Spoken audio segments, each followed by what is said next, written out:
Let's fill in the blank. Jamie, you can start. We'll go Jamie, Heath, Dave. My favorite sleeper wide receiver is blank. I'll say Skyy Moore. Okay, Skyy Moore for Jamie. He's a late round pick, going to probably after pick 120. Heath, your favorite sleeper? Nico Collins. Think he could be a good flex, even if Brandon Cook stays healthy. And if something happens to Cook, then Nico Collins could be a starter for you. I'm more Nico Collins. And Dave?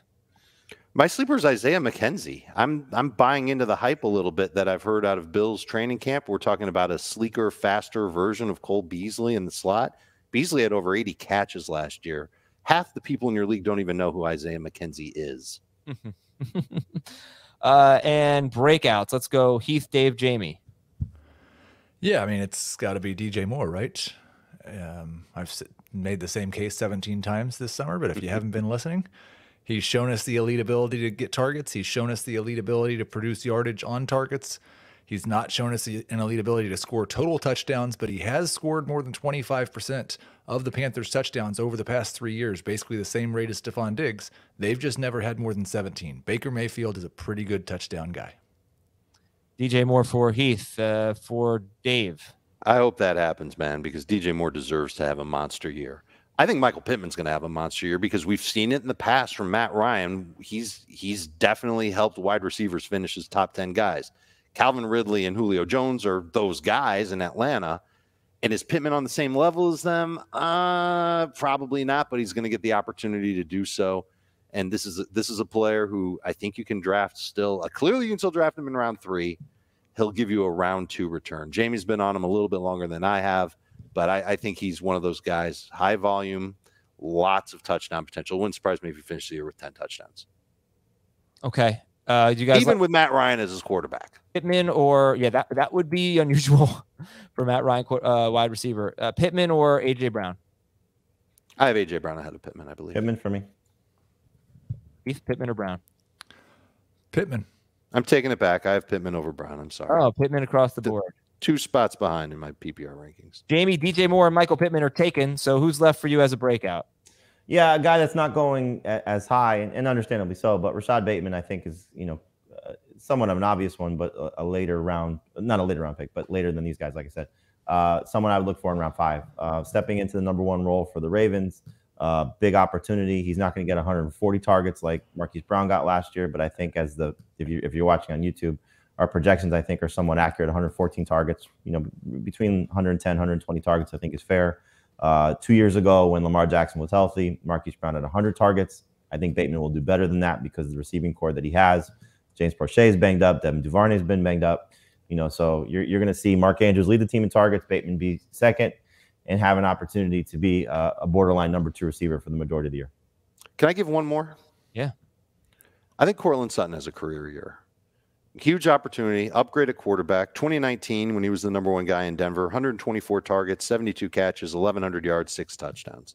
I think he can beat that. And I think he fits the profile of the Cooper Kupp type of receiver that you draft in that round 3 through 5 range and finishes as a top 10 guy.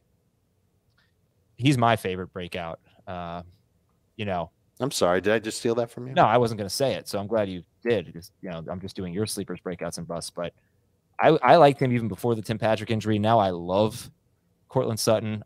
He's going 40th overall in the last 10 days on NFC. And I think he's a 3rd round pick.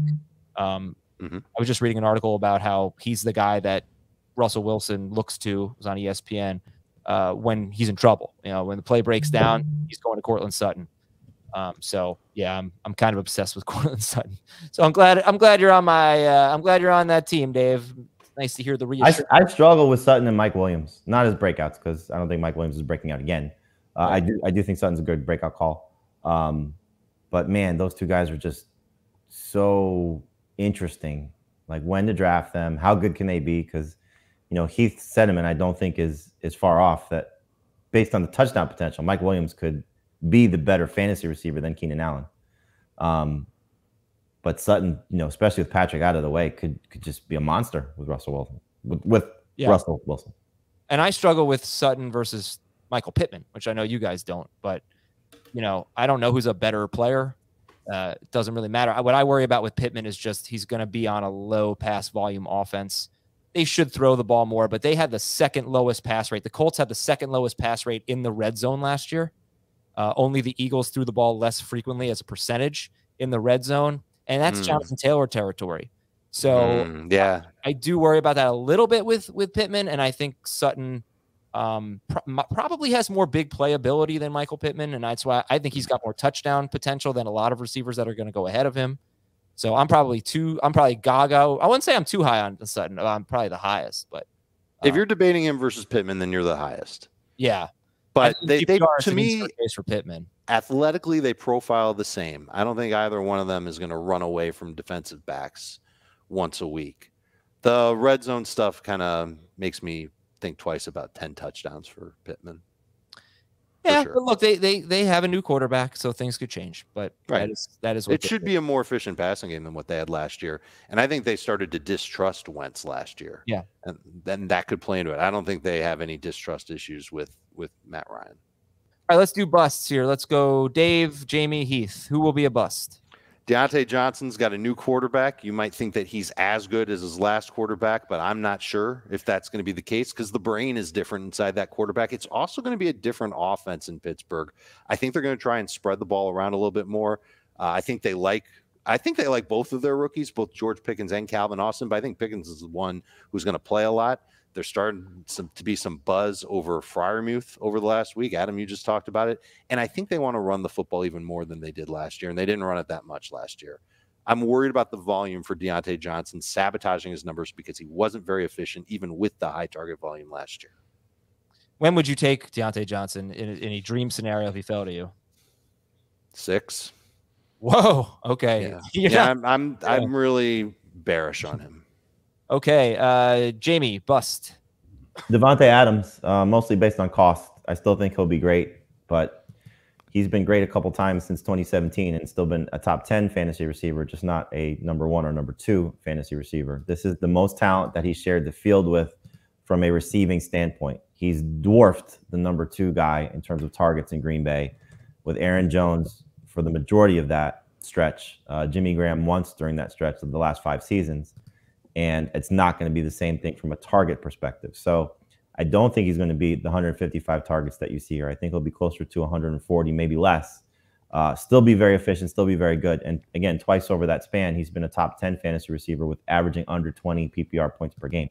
So again, I would still take him in round 2. But as we know, based on his ADP, he's going in round 1 as a top 4 receiver. We have him projected on our site from Sportsline as a top 3 receiver. So it's just a matter of cost for me. So not a round 1 pick, not even a top 15 overall pick. I would take him in the middle of round 2, which he never gets there. Okay, Heath, who's a bust this year? Amari Cooper. I was using Fantasy Pros ADP when I said it first, and he was wide receiver 22 at pick 57. So I wanted to go check over on NFC over the last 11 days and make sure that he hadn't just plummeted. He's still at pick 67, a 6th round pick. I wouldn't take him until the end of round 8. I don't think there's even much upside there. I think it's more likely, barring something really shocking, I think it's more likely Amari Cooper is a waiver wire wide receiver than a top 20 wide receiver with Jacoby Brissett. Wow. In 2 seasons where Brissett's been a main quarterback, his best receiver had 109 targets, 57 catches, 966 yards, and 4 touchdowns. It was T.Y. Hilton in 2017. No other receiver in the history of playing with Jacoby Brissett had even 700 yards receiving in a season.